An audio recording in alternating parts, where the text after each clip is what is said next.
प्यारे बच्चों, स्वागत है आप सभी का। गणित की पिछली कक्षा में हमने त्रिभुजों के बारे में बात की थी।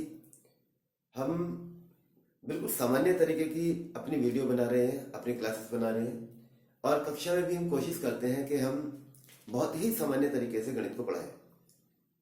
हमारी कक्षाओं को यदि आप नियमित रूप से देखते रहोगे तो आपको बार बार फॉर्मूले याद करने की आवश्यकता नहीं पड़ेगी। आज की हमारी कक्षा का विषय है चतुर्भुज।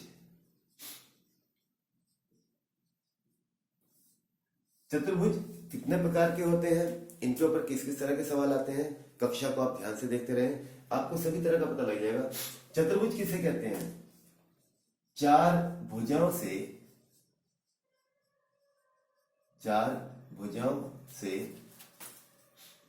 घिरी आकृति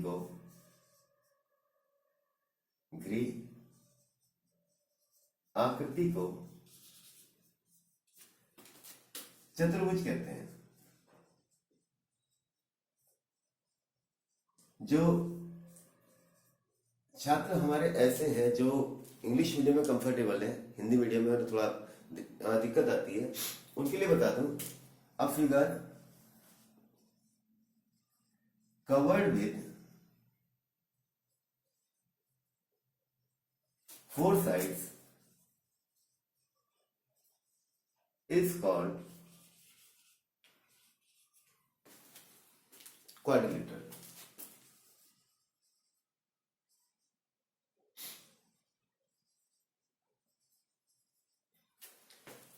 अब ये चतुर्भुज पता तो लग गया कि 4 भुजाओं से घिरी आकृति, 1 2 3 4, 1 2 3 4, 1 2 3 4। ये सभी आकृतियां चतुर्भुज हैं क्योंकि ये 4 भुजाओं से घिरी हुई है।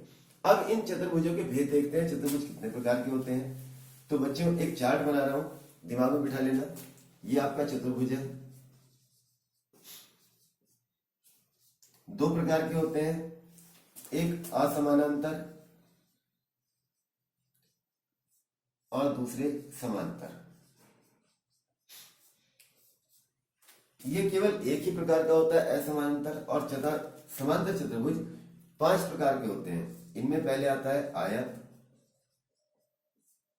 दूसरा है वर्ग,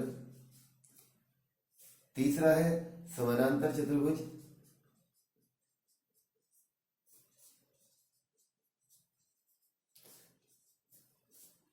चौथा है समचतुर्भुज और 5वां है इसके अंदर समलंब। इंग्लिश में नाम है इनके रेक्टेंगल, स्क्वायर, पैरेललोग्राम,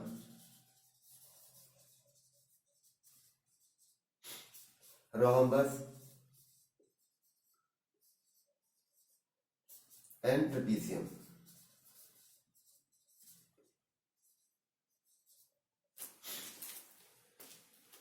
असमानांतर चतुर्भुज, नॉन पैरेलल। ये केवल एक ही प्रकार का होता है। एक आकृति मैंने बना के दिखाई थी आपको, एक साइड ये गई, एक ये गई, तीसरी आई, चौथी आई। इसमें कोई भी भुजा एक दूसरे के समांतर नहीं होती। ऐसे चतुर्भुज को असमांतर चतुर्भुज कहते हैं। समांतर चतुर्भुज में जिनमें कोई सी भी 2 भुजाएं एक दूसरे के समांतर हो जाएंगी तो ऐसे चतुर्भुज को हम समांतर चतुर्भुज कहेंगे। ये 5 प्रकार के हैं। एक एक करके इनको समझना शुरू करते हैं। इनको परीक्षा में सवाल पूछे जाते हैं। अगर आप फंडामेंटल तैयार कर लोगे, ये आपके बहुत काम आएगा। फॉर्मूले याद नहीं करने पड़ेंगे, हर चीज आपको समझ में आ जाएगी। सबसे पहले मैंने बताया आपको आयत।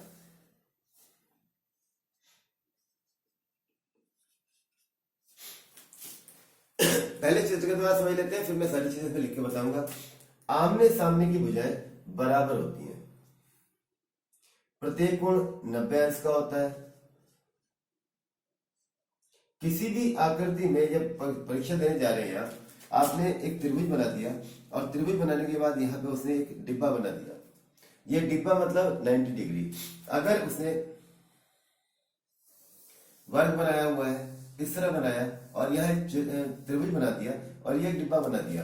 तो इट मीन्स अगर ये डिब्बा पूरी तरीके से सही बना हुआ है इस तरीके से, तो ये 90 डिग्री का एंगल है। इसमें लिखने की आवश्यकता नहीं पड़ती कि 90 अंश है। अगर डिब्बा बना हुआ है तो 90 अंश का ही कोण होता है।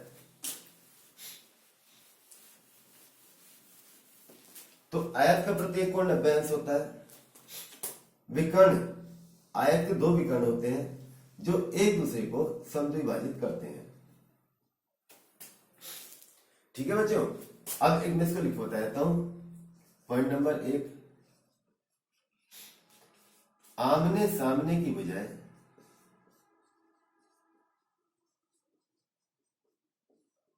बराबर तथा एक दूसरे के समानांतर होती हैं।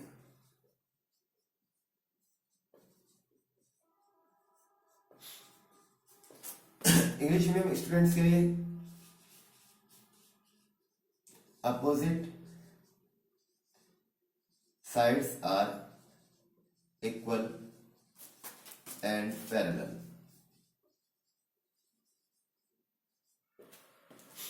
पॉइंट नंबर 2, प्रत्येक कोण समकोण होता है। एक चतुर्भुज के अंदर 4 कोण होते हैं बच्चों।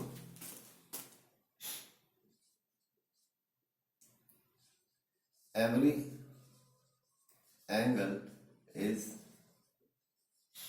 Right angle. पॉइंट नंबर 3, दोनों विकर्ण बराबर होते हैं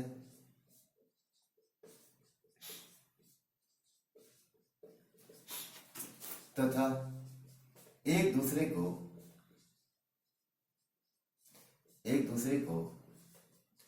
समद्विभाजित करते हैं। समद्विभाजित करते हैं। समद्विभाजित का अर्थ होता है दो बराबर भागों में बांट देते हैं।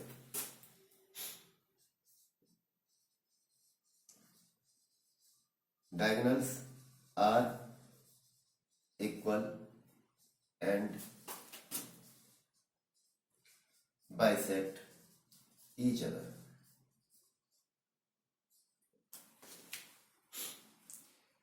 ठीक है बच्चों, ये तो हो गई इसकी प्रॉपर्टीज यानी कि इसकी विशेषताएं, मोटी मोटी बातें। अब इसके आगे क्वेश्चन क्या पूछता है, आयत का क्षेत्रफल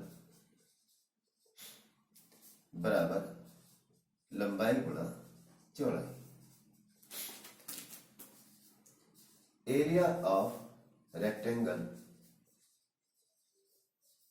is equal to L multiply by B। आयत का परिमाप 2 into L plus B,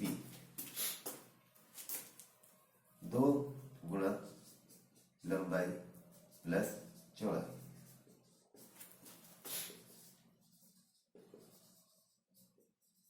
perimeter of rectangle is equal to 2 into L plus B। ठीक है बच्चों, परिमाप होता क्या है, पेरीमीटर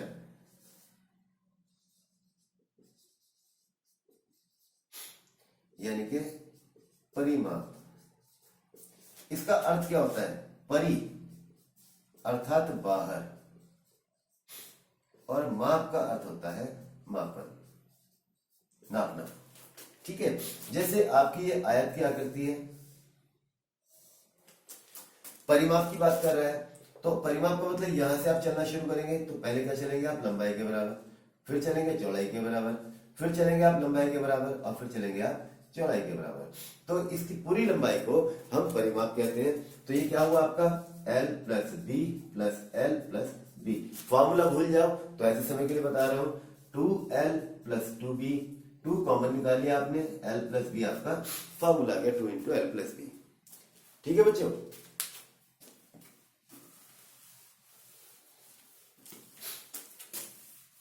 जो बच्चे इन प्रॉपर्टीज का स्क्रीनशॉट लेकर रखना चाहते हैं स्क्रीनशॉट ले लीजिए।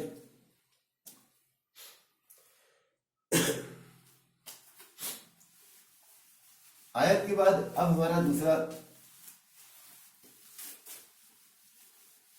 दूसरी आकृति चतुर्भुज का दूसरा प्रकार जिसे हमने कहा है वर्ग यानी कि स्क्वायर।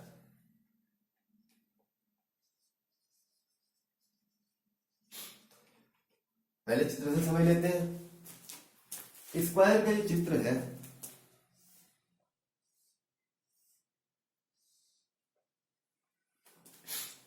सभी भुजाएं बराबर माप की होती हैं, प्रत्येक कोण 90 अंश का होता है, विकर्णों की लंबाई बराबर होती है और एक दूसरे को समद्विभाजित करते हैं, परंतु यहां भी ये प्रत्येक कोण समकोण बनाएंगे। लिखना शुरू करते हैं। पॉइंट नंबर 1, वर्ग की प्रत्येक भुजा बराबर तथा एक दूसरे के समांतर होती है।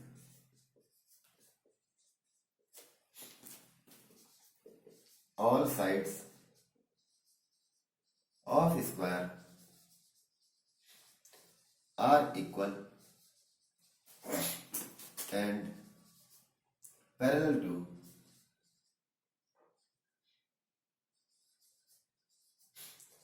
Each other.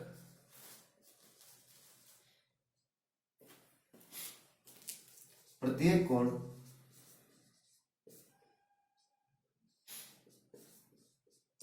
90 अंश का होता है,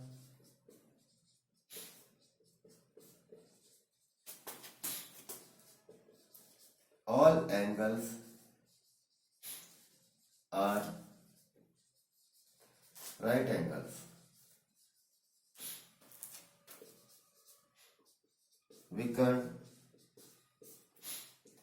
बराबर होते हैं तथा एक दूसरे को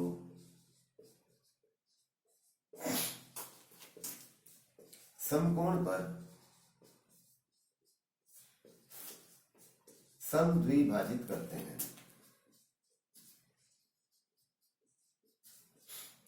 समद्विभाजित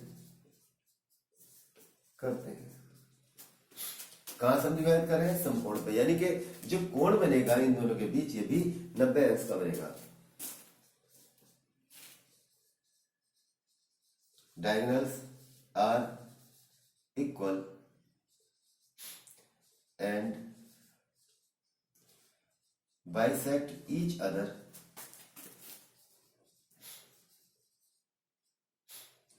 at right angle।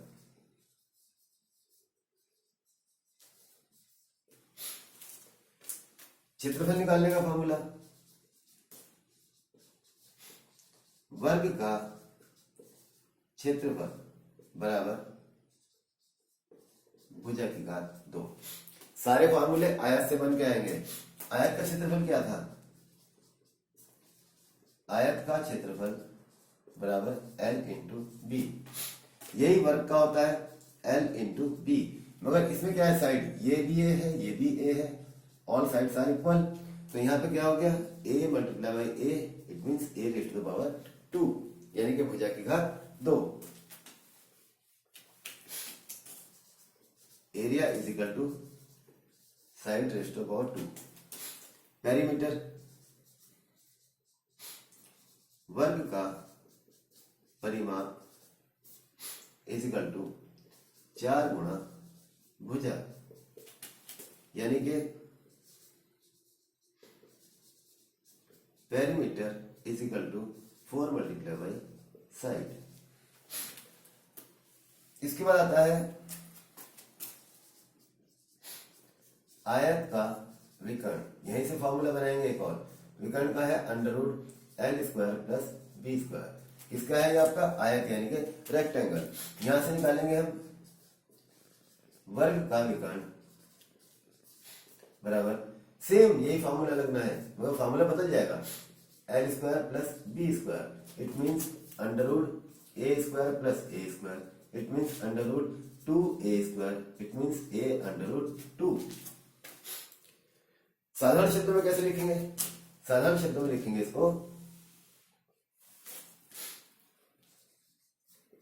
भुजा अंडर रूट 2। इंग्लिश में diagonal is equal to a under root 2। a क्यों लिखा? क्योंकि हमने इसकी साइड को कितना माना हुआ है? a माना हुआ है। स्क्रीनशॉट ले लीजिए बच्चों, फिर इसके आगे बढ़ते हैं। यदि आप इन चीजों को समझते हुए चलेंगे तो आपकी सभी परीक्षाओं में TET, C TET, super TET और GD, SSC GD, SSC 10+2, SSC CGL, उन सभी में आपको काम आने वाला है। इवन आपको 9th और 10th लेवल पे भी ये क्वेश्चंस काम आएंगे।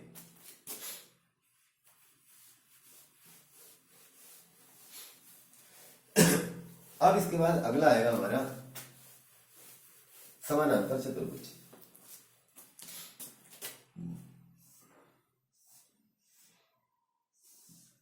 देखो ये रेक्टेंगल रखा हुआ था, इस रेक्टेंगल की दीवारें हमने तिरछी कर दी।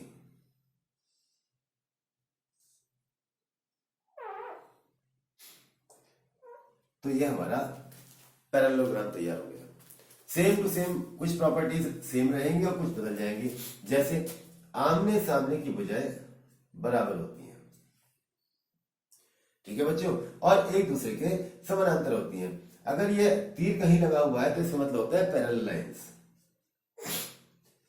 इस तरह निशान बने हुए हैं, इसका मतलब यह है कि ये इसके इक्वल है और ये इसके इक्वल है। ये तीर लगने का निशान का मतलब होता है पैरेलल साइड्स। दूसरा, अपोजिट एंगल्स आर इक्वल, यानी कि ये एंगल इसके इक्वल होगा और ये एंगल इसके इक्वल होगा। आगे देखो, diagonals are not equal but bisect each other. एक डायगोनल बड़ी होगी लंबी और एक डायगोनल छोटी होगी, बट ये एक दूसरे को बाइसेक्ट करेंगी, यानी कि यहां पे बराबर, ये और ये बराबर। इसके आगे अगर इस पैरेललोग्राम को मैं बीच में से काट के अलग कर दूं, sum of the angles on any side is equal to 180 degree. It means कि ये एंगल और ये एंगल मिलके 180 अंश का बनाएंगे, ये एंगल और ये एंगल 180 होंगे। अगर हम इसको ऐसे टुकड़े ना करके ऐसे टुकड़े कर दें दूसरी साइड से, तो भी ये एंगल और ये एंगल 180 होगा, ये एंगल और ये एंगल 180 होगा। समझ में आ गई बातें? चलिए लिखते हैं।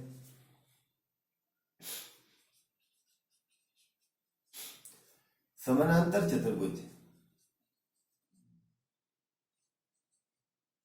में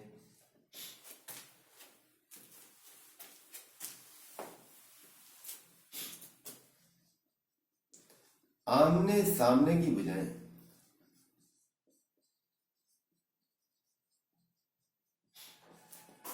बराबर तथा एक दूसरे के समानांतर होती हैं। सेम जो हमने रेक्टेंगल के अंदर लगाया था, opposite sides are equal and parallel.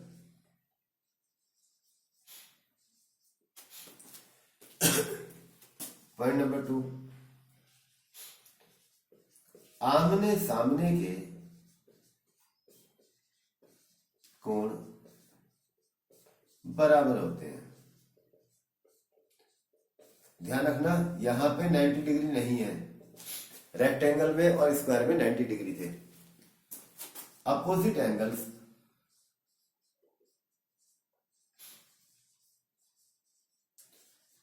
Are equal. Point number 3, विकर्ण बराबर नहीं होते, बराबर माप के नहीं होते, परंतु एक दूसरे को समद्विभाजित करते हैं, समद्विभाजित करते हैं। समद्विभाजित 3 शब्दों में मिलकर बना हुआ है। समद्विभाजित, सम का मतलब बराबर, द्वि का मतलब 2 और भाजित का मतलब भाग। 2 बराबर भागों में बांटने को समद्विभाजित कहते हैं।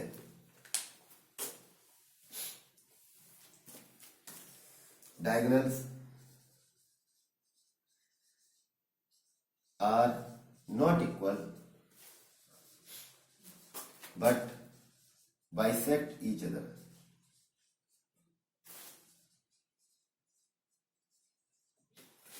ठीक है बच्चों, इसके बाद आगे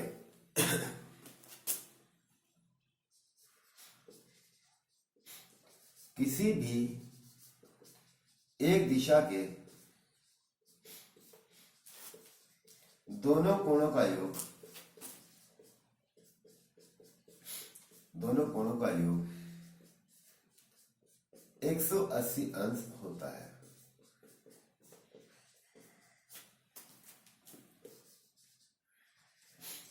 सम ऑफ एंगल्स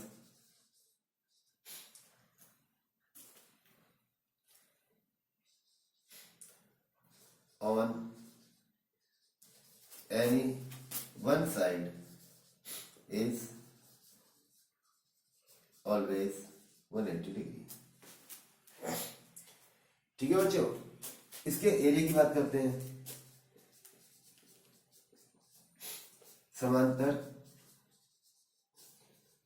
चतुर्भुज का क्षेत्रफल बराबर 1/2 गुणा विकर्ण 1 गुणा विकर्ण 2। Area is equal to 1/2 multiply by d1 multiply by d2। परिमाप,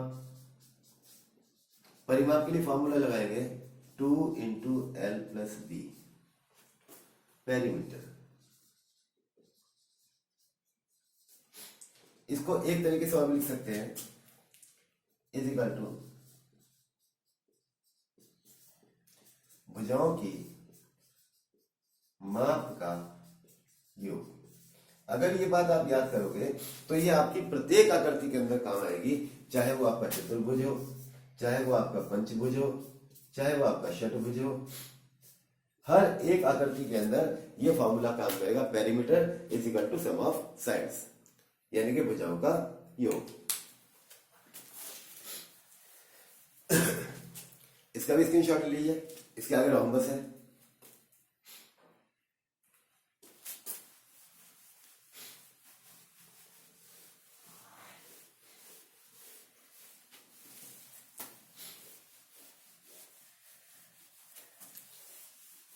अब इसके आगे आता है हमारा रोम्बस।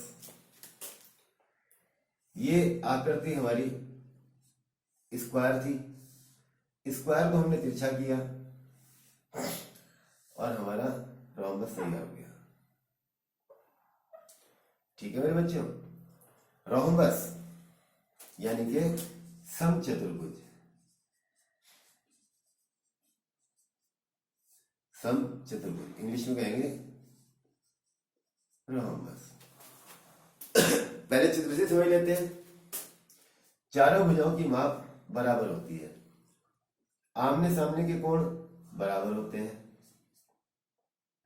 एक विकर्ण बड़ा होगा, एक विकर्ण छोटा होगा, परंतु एक दूसरे को समकोण पर समद्विभाजित करते हैं। ध्यान रखना, समकोण डिब्बा बन रहा है। ठीक है बच्चों, पॉइंट नंबर 1, सभी भुजाएं बराबर होती हैं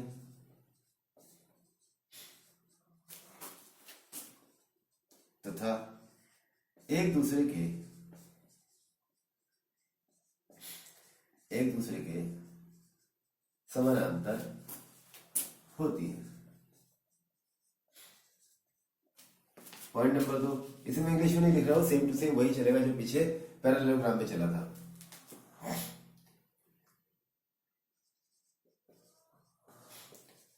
आमने सामने के कोण बराबर होते हैं।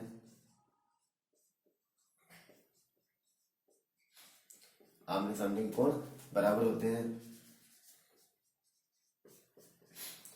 एक दिशा के किन्हीं दो का मतलब कोई भी दो, एक दिशा के किन्हीं दो कोणों का योग 180 अंश होता है।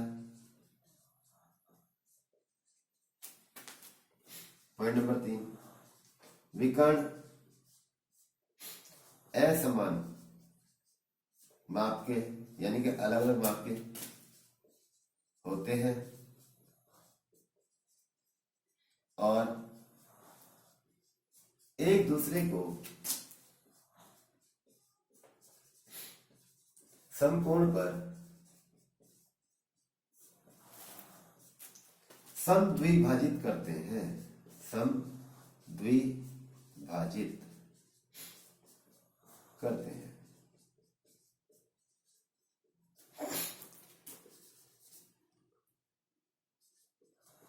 सम चतुर्भुज का क्षेत्रफल बराबर 1/2 d1 multiply by d2। Same to same वही लेगा।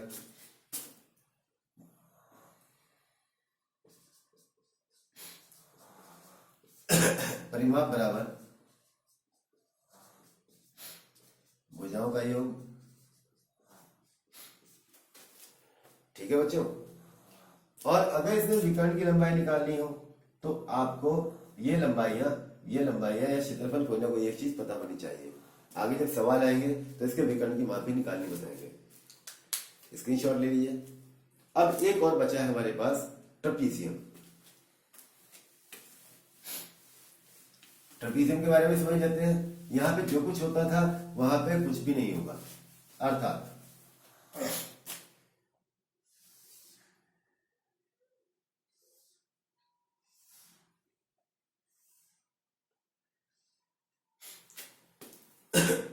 केवल कोई सी दो साइड आपस में पैरेलल होगी, ये साइड और ये साइड पैरेलल।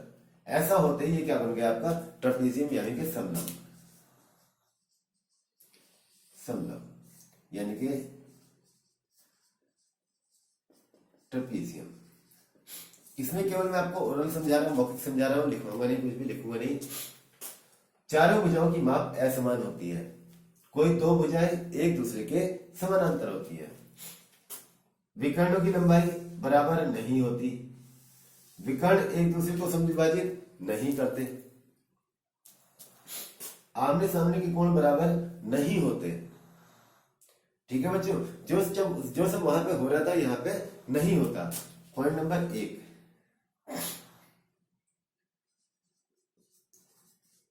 कोई दो भुजाएं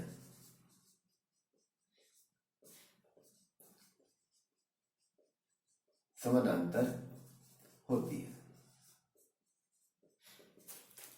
केवल एक ये चीज इसमें होती है, बाकी सभी भुजाओं की माप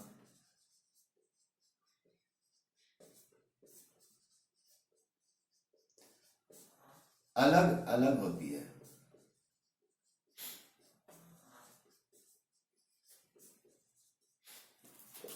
नेक्स्ट, सभी कोणों की माप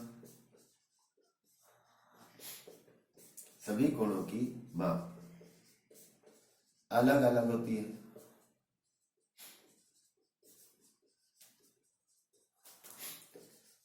विकर्ण असमान लंबाई के होते हैं, अलग अलग असमान लंबाई के होते हैं तथा एक दूसरे को समद्विभाजित नहीं करते, समद्विभाजित नहीं करते।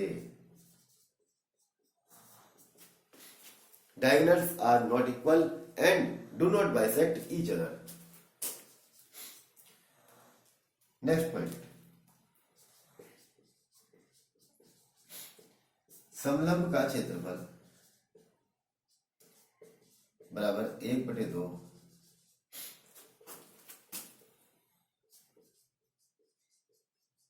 समांतर भुजाओं का योग गुणा ऊंचाई। ठीक है, area is equal to 1/2 sum of parallel sides multiply by height. परिमाप, परिमाप के लिए वही एक फॉर्मूला है, भुजाओं का योग, भुजाओं का योग। तो ये मैंने आज आपको बिल्कुल बेसिक, बिल्कुल आधार जो गुण होते हैं चतुर्भुजों के वो मैंने समझाए हैं। आने वाली कक्षा में वृत्त के ऊपर बात करेंगे, वृत्त की स्पर्श रेखाओं के ऊपर बात करेंगे। वृत्त और वृत्त की स्पर्श रेखाओं या वृत्त के अंतर जो चतुर्भुज बनते हैं वृत्त के अंतर्गत, जिन्हें चक्रीय चतुर्भुज कहते हैं, तो उनके ऊपर परीक्षाओं में सवाल पूछे जाते हैं। आगे जितना हम बढ़ते जाएंगे उतने ही टॉपिक महत्वपूर्ण होते चले जाएंगे, इसलिए बने रहे हमारे साथ। धन्यवाद बच्चों।